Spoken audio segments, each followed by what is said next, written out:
नमः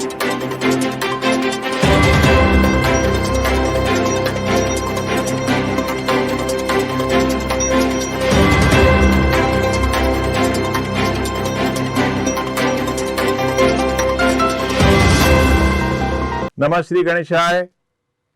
कंवर कथा का आज 10वां एपिसोड और इस लेखक के काव्य आ लौटकर आ कंवर का आज 8वां क्षण।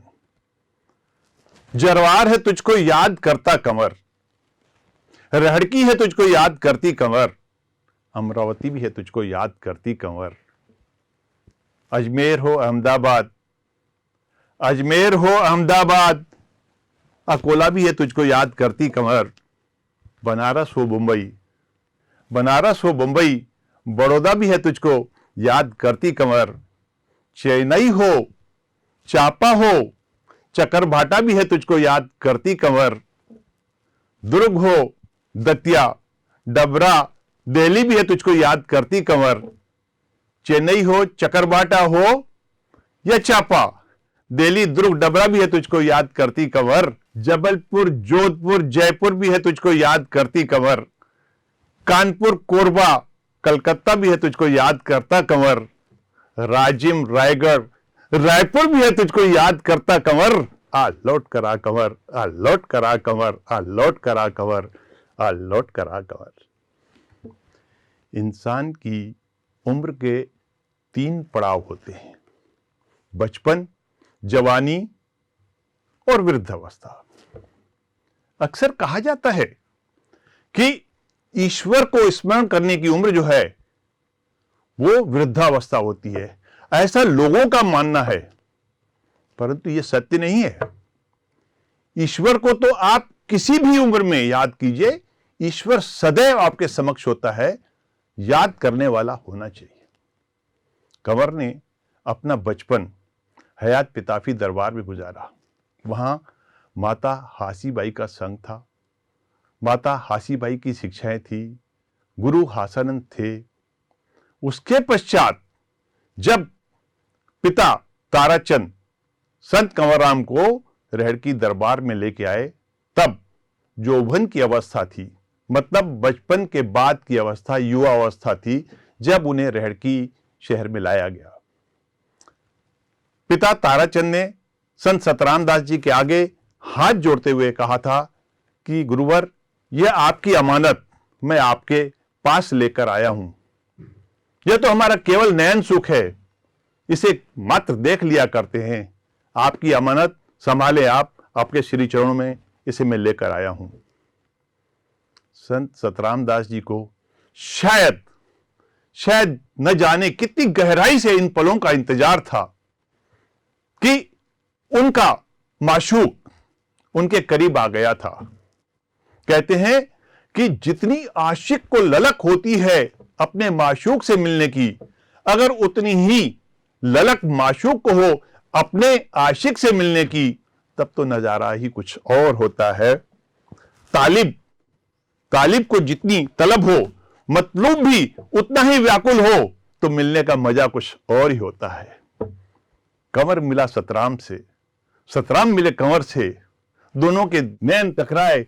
शायद प्रकृति ने ऐसा दृश्य पेश किया होगा, काश ये लेखक, यह साहित्यकार, यह कवि उस वक्त वहां मौजूद रहा होता तो शायद उन पलों का आनंद ले पाया होता। गुरु और शिष्य का मिलन हो रहा था, कंवर और सतराम का मिलन हो रहा था, प्रकृति फूल बरसा रही थी।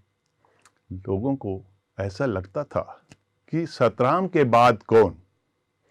संत सतराम दास जब भगत में खड़े हुआ करते थे, तब किसी की सानी नहीं थी कि उनके समक्ष कोई खड़ा हो पाता। कोई भगत हो, कोई गायक हो, किसी की मजाल नहीं थी कि संत सतराम दास के साथ वो मेल मिला पाता या उतनी देर तक वहां वो टिक पाता। अक्सर ये होता था, कोई भी गायक होता था, कोई भी नर्तक होता था, संत सतराम दास जी के सामने अपनी हार मान लेता था, यूं कहो कि वो थक जाता था। तब लोगों को लगने लगा कि सतराम के बाद कौन।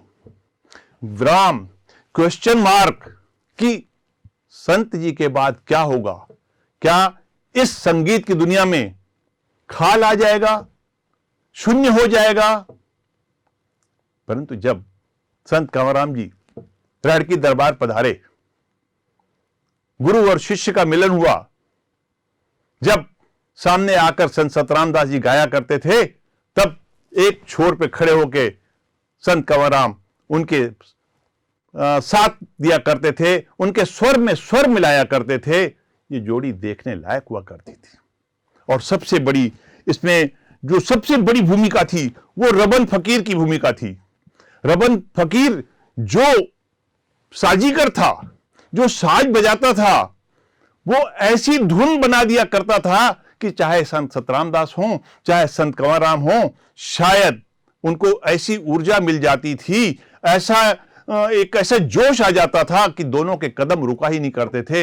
एक से बढ़कर एक उनके कर्तव्य साधकों ने देखे होंगे, और जो दर्शक हुआ करते थे, जो सुनने वाले हुआ करते थे, उनके आनंद के ठिकाने की मैं किन किन शब्दों से मतलब व्याख्या करूं, मुझे समझ में नहीं आता है। एक प्रतिस्पर्धा तो आप नहीं कह सकते, लेकिन न गुरु कम था न शिष्य। जिस तरह गुरु ऊंची आवाज में गाया करते थे, शिष्य उससे ऊंची आवाज निकाल के उनका साथ दिया करते थे। ऐसा संगम नृत्य का और गायन का अद्भुत संगम था गुरु और शिष्य की जोड़ी का। भाई तुलसी हैं नागपुर में, उन्होंने एक गीत लिखा, जोड़ी मजेदार, क्या राग रचाए, क्या रास रसाए, यार कंवर दिलदार कंवर। उन्होंने मतलब जो है एक नाटक बनाया, उसमें संत सतराम दास जी को और संत कंवरराम जी को एक साथ गाते हुए, एक साथ नाचते हुए उन्होंने दिखाया, जिसको देखकर दुनिया मंत्रमुग्ध हो जाया करती थी। संत कंवरराम परिश्रम को बहुत महत्व देते थे। जब संत सतराम दास के दरबार में संत कंवरराम रहा करते थे, तब उन्होंने परिश्रम को बहुत महत्व दिया। उन्होंने पसीना बहाया। आज के युग में आपने देखा होगा, अक्सर जो सेवादारी होते हैं वे बोझ बन जाते हैं मंदिरों के ऊपर। दिन भर खाना, फिर सोना, फिर खाना, फिर सोना, मौज मस्ती करना। परंतु संत कंवरराम में ये चीजें कहां? संत परिश्रम किया करते थे। जब वे रहड़की दरबार में रह रहे थे, तो पास ही घोटकी जाकर वहां से सामान खरीद कर लाया करते थे। खजूर, बेर, गाजर, इस तरह की सामग्रियां ला के वे बेचा करते थे। धनोपार्जन किया उन्होंने।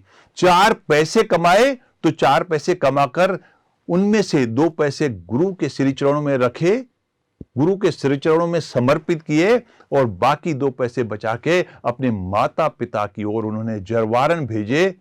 ऐसा फर्ज अदायगी वाला संत बिरले होते हैं, ऐसे संत दुनिया में। उन्होंने कभी भी परिश्रम से हिचक नहीं की। दिन में परिश्रम किया करते थे, मेहनत किया करते थे, रात को आके भक्ति में लीन हो जाया करते थे। दिन में पसीना, परिश्रम, और रात में यार को दिल में बिठाकर जो उनके मुख से, जो उनके कंठ से आवाज निकला करती थी, सुनने वाले मंत्र मुग्ध हो जाया करते थे। कंवरराम के लिए कहा जाता है, मर्यादा पुरुषोत्तम की सीमाएं लांघ डाली थी उन्होंने।